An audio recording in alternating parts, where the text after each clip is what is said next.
Triple layer cherry chocolate chip brownies. Let's see what's cooking.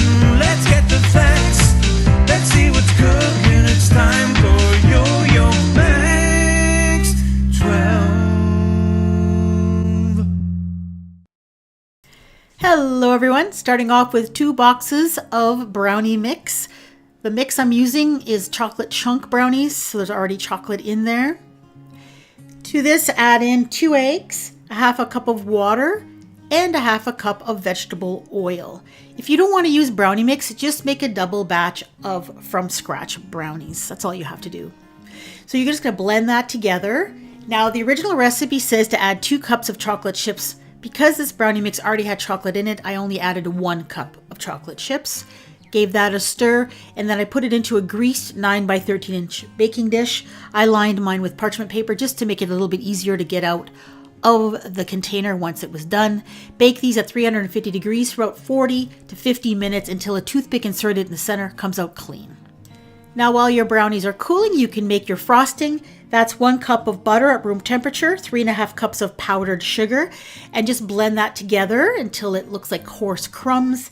Then add in 5 tablespoons of maraschino cherry juice from the jar. Continue to blend until it becomes nice and creamy. Then add in 6 ounces of maraschino cherries that have been finely chopped. And 1/2 cup of chocolate chips. I'm using the miniature kind. And just stir that together, and that is your frosting. Cover it and set it aside until you're ready to use it. Once your brownies are completely cool, take the frosting, put it on top of the brownies, and then very gently spread it out on top of the brownies. Now the trick here is to get this frosting as level and as even as possible. We're going to be pouring on the 3rd layer of white chocolate ganache, and it'll just look nicer if it's even on the top. I put mine in the fridge afterwards and just let it sit there just to firm up that frosting.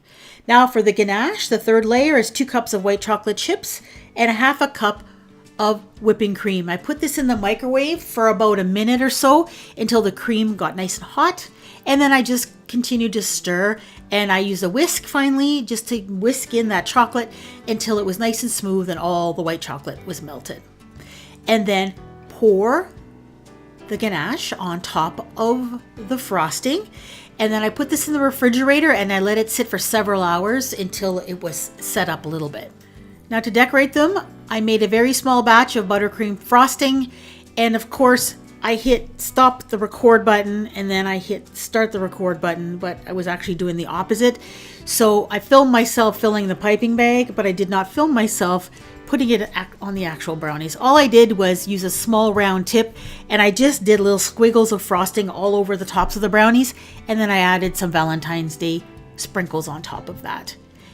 Let this chill thoroughly, probably even overnight, and then you can cut them up into little squares. These are very decadent, super rich. You probably only need a very small piece because they're super sweet. Those brownies are actually quite good. They're very fudgy. You get the cherry and another hit of chocolate in the frosting, and then the white chocolate ganache on top. These are really, really good. And everyone who's tried them, at least in my household, thought they were awesome. I hope you give these a try. Now right on your screen, you can see there is a brownie playlist where I have a whole bunch of different kinds of brownies. Like a lot of brownies. And I also have a Valentine's Day playlist. So please check them out, and thank you so much for watching.